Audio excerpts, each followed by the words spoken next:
Island labeled Aoshima on the map, its nickname, Cat Island. Here, cats outnumber humans more than 10 to 1. There are plenty of wonderful things to be discovered, but what are the weirdest things in Japan?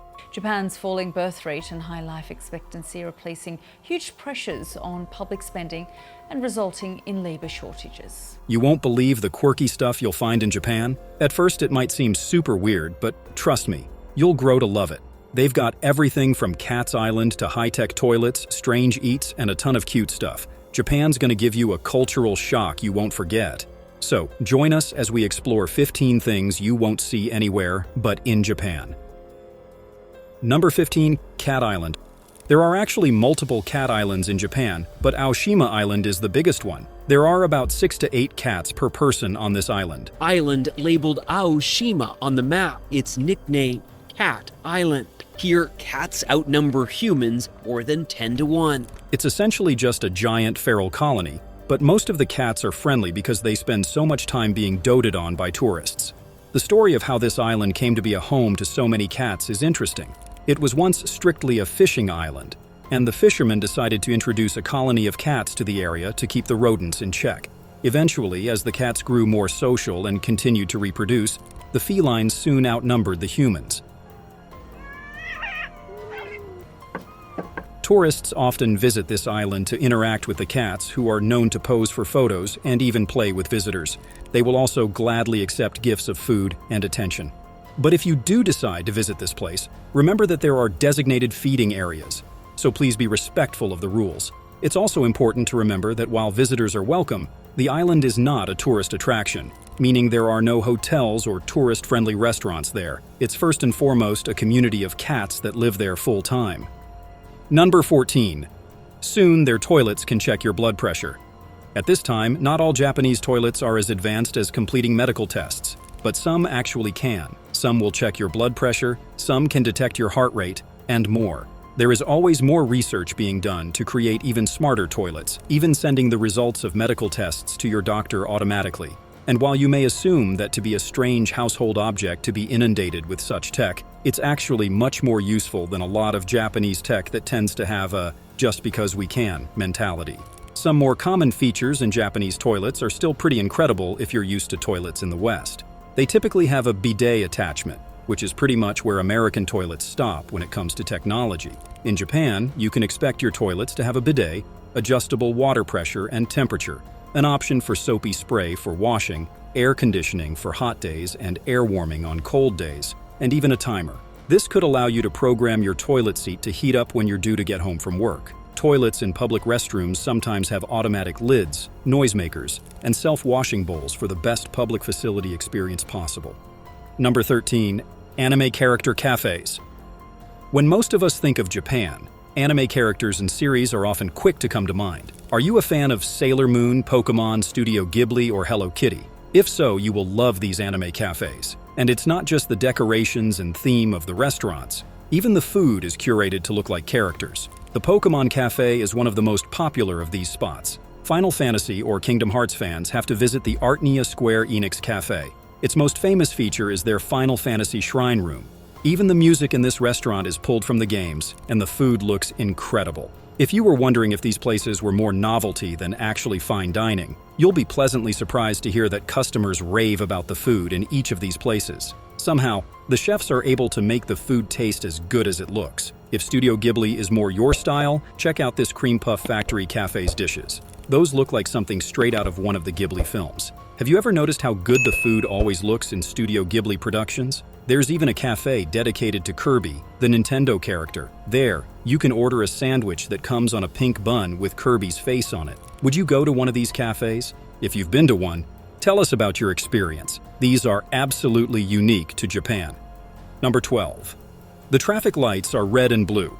In Japan, traffic lights are red, yellow, and blue. Well, most of them are. Some do have green lights for go, but they're all called blue. Some are blue, some are bluish green, and some are green. And interestingly, this is mainly due to the way the lights are named by newspapers when traffic lights first started being used. Think of this as a similar phenomenon for people who have red hair. Most of the world knows what it means to be a redhead, but in most cases, these people have orange hair, not actually red. It has to do with the history of how our words that are used to name colors came about. In the case of Japanese traffic lights, this happened due to how China names its colors. For the color we call blue, they use a word that is similar to the word green in Japanese. So, in Japan, a traffic light with a blue light just means go.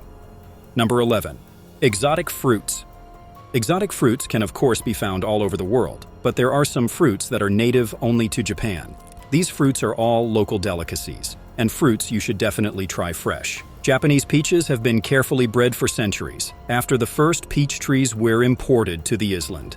Today, this variety is quite different from the peaches seen in the West. They're bigger, juicier, and more flavorful than the kind we're used to in the US. The yume is a fruit grown in Japan that's closely related to plums. Interestingly, this fruit is generally pickled, not eaten fresh. Japan also has some really interesting varieties of strawberries, including one that is pure white.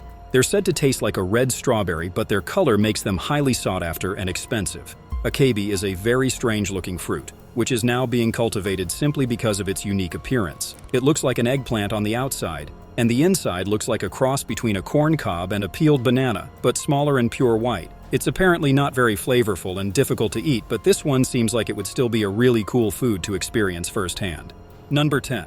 Vending machines that serve ramen. By now, you've probably heard about the hilariously diverse vending machines in Japan, but it's probably even stranger than you think. Yes, you can get ramen, and lots of other types of fresh, hot food in many vending machines. You can also get cigarettes, face masks, pantyhose, and umbrellas. Some of them are even replacing fast food restaurants by serving hot burgers and other convenience foods. If you're waiting for a train and need a pick-me-up, you can even buy single shots of sake with a vending machine, and they're delivered instantly. And the coffee vending machines in Japan, they're much more sophisticated than the ones in the West. They will even decorate your latte with foam art, just like a barista in a cafe would. If you're ever craving fish broth out of a pet bottle, there's a vending machine for that too. Your pantyhose or tights ripped on the train? There's a vending machine for that. Ran out of eggs? There's a vending machine that was probably stocked that morning with farm fresh eggs into a refrigerated machine. There are even vending machines that sell underwear, although these are generally used as a joke gift. It's great that there are so many options to buy supplies that may be embarrassing, or if you're just not in the mood to interact with people when all you need is a few eggs. In this town is a vending machine that sells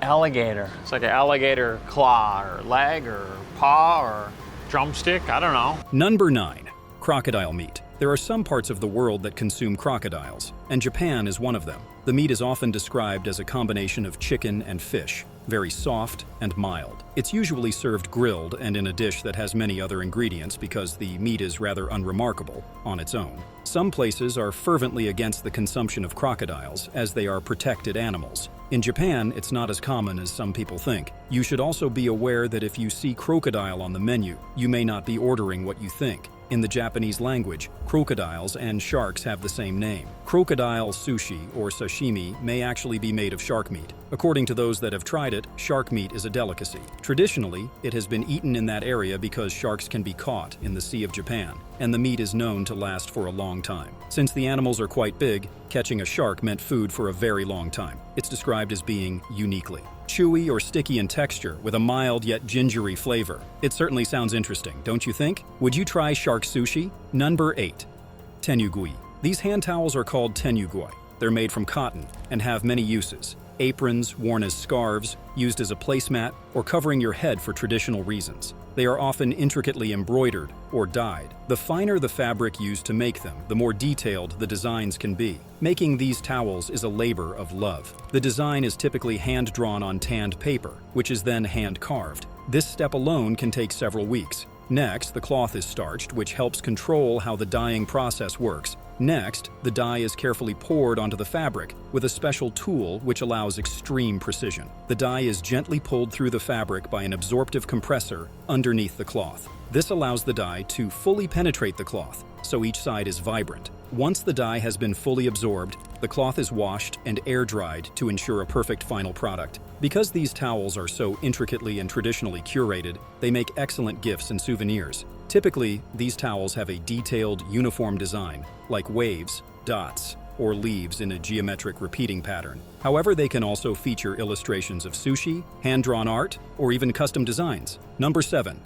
Koi streamers. Have you heard of a Japanese holiday called Children's Day? Special streamers, shaped and colored like koi fish, are traditionally flown to celebrate. They are simple, but instantly recognizable. They're usually hand-drawn on paper, synthetic materials, or cloth. Children's Day is May 5th, and it marks the end of a week of rest in May called Golden Week. The streamers are meant to symbolize the health and spirit of growing children. Interestingly, it was quite recent that this holiday is meant to wish for happiness and health for all children. It used to be called Boys' Day. Today, children of any gender are included in the festivities. Traditionally, the koi streamers were flown only by samurai households, and there would be a large koi at the top representing the father of the home, with smaller koi descending down the flagpole, one fish per male child in the home. Girls were celebrated on a different day called Doll's Day, but they were later combined. Koi are used for these celebrations because they are known to swim upstream. They represent courage and strength. Number 6. Japanese liquors. If you're a connoisseur of fancy liquors and you'd like to try something completely unique to Japan, try one of these specialty whiskeys on your next trip. Even for Japan,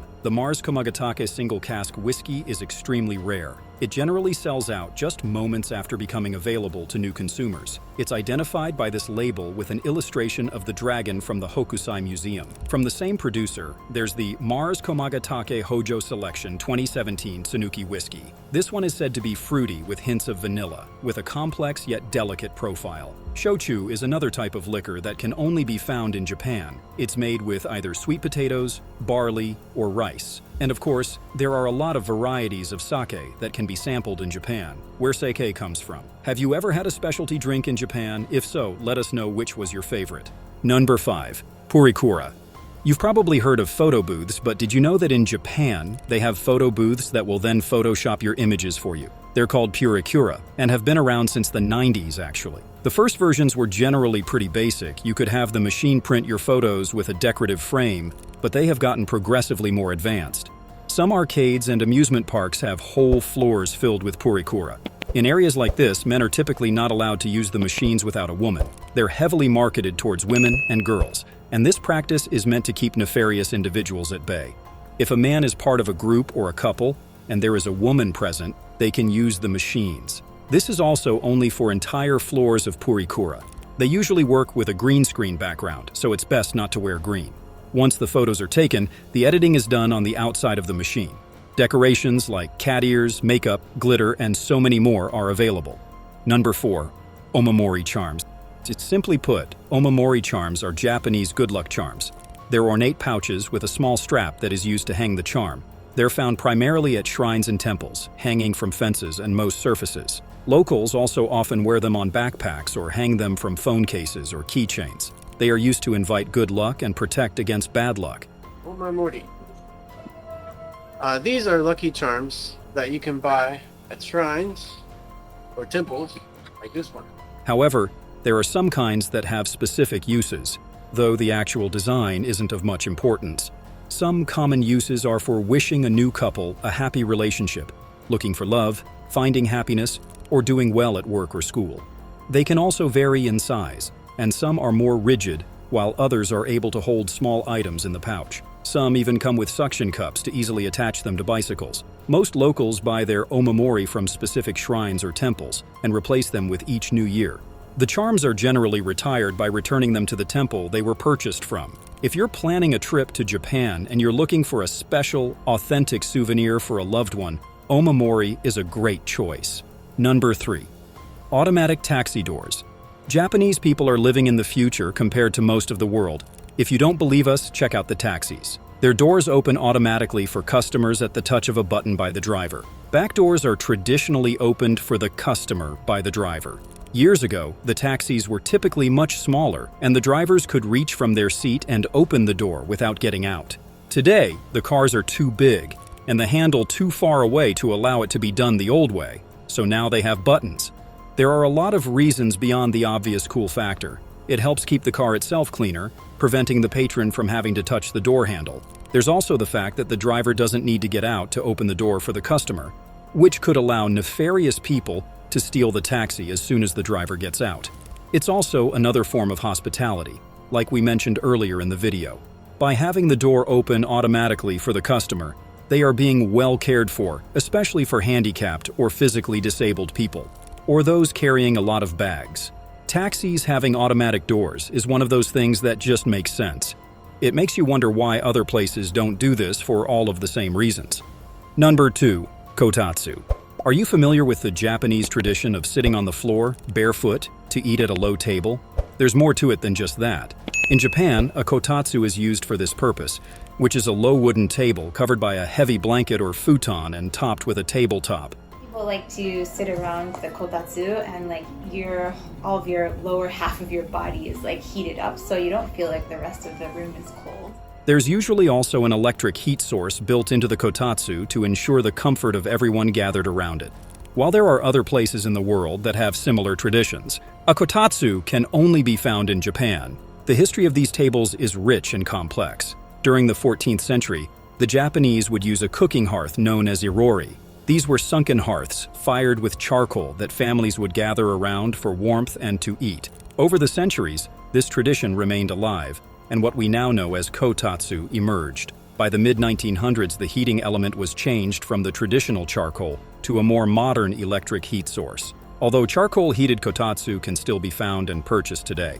In wintertime, people often congregate around the kotatsu all evening, playing games and watching TV. It's an important domestic tradition for most Japanese families. Similar hearths are used in different parts of the world, but the kotatsu specifically is completely unique to Japan with its design and traditions.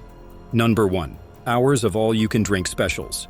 In Japan, it's common for bars and restaurants to offer all-you-can-drink specials, while in most Western cultures this is completely unheard of. Because socializing with friends and coworkers is such a huge part of the culture there, this makes it much more affordable to enjoy a few drinks. It's also common for impromptu block parties to break out on weekends, and drinking outdoors in public is legal and in some ways encouraged. The culture around drinking is much more open there than it is in the US and other Western countries, but it is important to note that in Japan, it's unusual for people to overdo it in public or at bars.